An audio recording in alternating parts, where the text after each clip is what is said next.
सामाजिक संगठन राजस्थान परिषद वार्षिक निर्वाचन 2024-25 को नहीं आज अमर भवन परिसर में शांति श्रृंखला सह अनुष्ठित हो जाइछि। एथिरे निर्वाचन अधिकारी भावे सीए राधेश्याम अग्रवाल, राकेश मोहन बागड़ी, राजेंद्र खेमानी, परिषदर पूर्व अध्यक्ष संतोष पारिकर नेतृत्व में निर्वाचन अनुष्ठित होइथिला। सकाळ 10 मध्याह्न 2टा पर्यंत निर्वाचन करा जायथिला।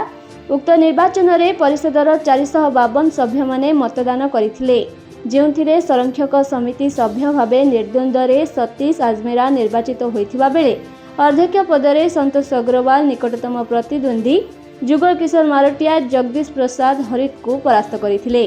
उपाध्यक्ष पदरे वरुण सोमानी विक्रम भुद्रा निर्वाचित हेबा सह संपादक पदरे नरेश खेतान विजय होइछंती।